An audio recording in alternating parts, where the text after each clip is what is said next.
Est-ce que vous utilisez le langage de la rigidité? C'est quoi ça, le langage de la rigidité? As-tu deux, trois exemples à donner, Lise? Oui. Il faut que tu m'appelles absolument ce soir. Il faut, sans faute. Je dois m'entraîner tous les jours. Une autre? Je dois aller tous les soirs à 7 heures à cet endroit. Et une dernière, ça s'est toujours passé comme ça et ça va toujours se passer comme ça.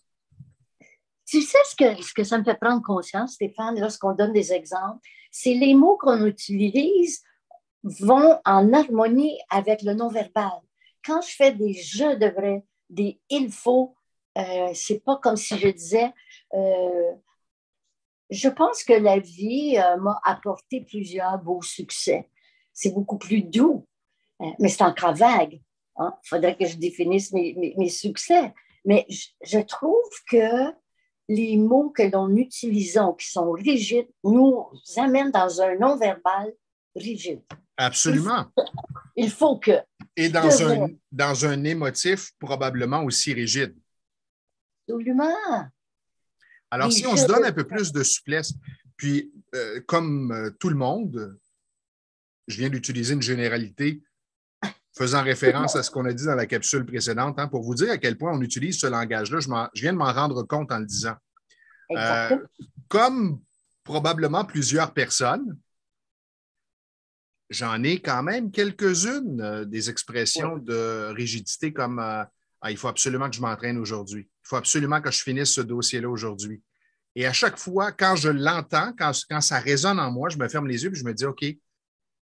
Et comment je me sens quand je pense comme ça? Pas bien.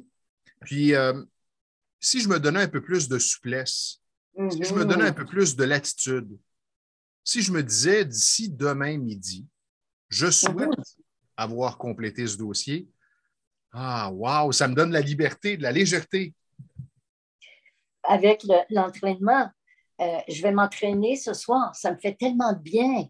C'est très différent. Là, il faut absolument que j'aille m'entraîner.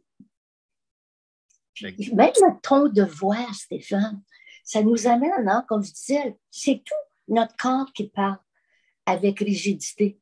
La voix, tout le non-verbal, le mot.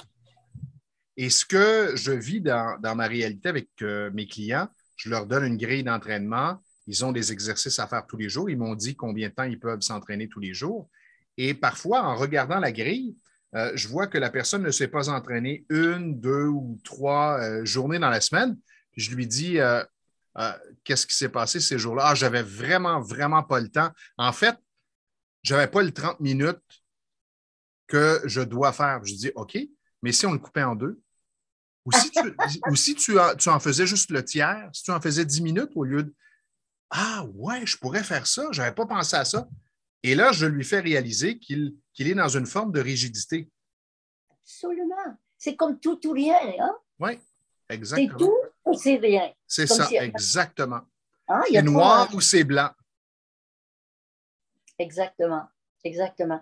Et comme tu dis si bien, Stéphane, moi aussi, c'est sûr que j'en fais, mais souvent de façon inconsciente.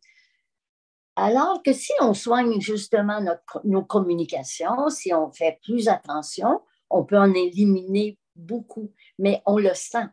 Moi, si j'en faisais sans arrêt, je suis certaine que je le sentirais, mais c'est sûr que j'en fais. Oui, mais c'est ça. Et c'est ça, c'est bien ce qu'on discute là, parce que ce que j'ai le goût de vous partager, de vous dire, c'est que peut-être que la perfection existe, peut-être qu'elle n'existe pas, je ne le sais pas, mais une chose est certaine, c'est que je n'incarne pas la perfection et je dis toujours à mes coachés, je t'enseigne quelque chose, mais je me l'enseigne ou je me le rappelle à moi-même. Et l'important, c'est juste d'en prendre conscience. Oui. Pour après observer et se dire, est-ce que mon comportement, est-ce que mon vocable en est un qui me permet de bien me sentir et de vivre une belle relation avec l'autre, ou c'est rigide et je pourrais peut-être ajouter de la souplesse? Stéphane, est-ce qu'on peut dire qu'il y a des généralisations qui sont légitimes ou bien Je te pose une question, là. Elle me vient comme ça, là. Ben, si je dis, par exemple, les policiers sont tous des agents de loi ou des responsables, des agents de la paix plutôt, ou des responsables de la sécurité ou de... Bon, alors oui, je pense que c'est une généralité Oui, qui s'applique. oui, C'est oui. une bonne question. C'est la réponse qui me vient spontanément, mais je ne sais pas. Je ne sais pas, je garde ça ouvert. Je garde ça ouvert, je me dis, peut-être. Mais l'exemple que tu as donné, selon moi, est un très bon exemple qui vraiment démontre que c'est tout à fait légitime de le placer dans ce contexte-là. Mais c'est intéressant, tout à coup, je me suis dit, mais coudonc, il doit en avoir qui sont légitimes de ces généralisations-là. Oui, ça se peut, effectivement. C'est une question intéressante. Alors, si quelques-uns d'entre vous ont des réponses ou aimeraient partager leurs réponses, ça va nous faire plaisir de vous lire. Absolument, on vous attend.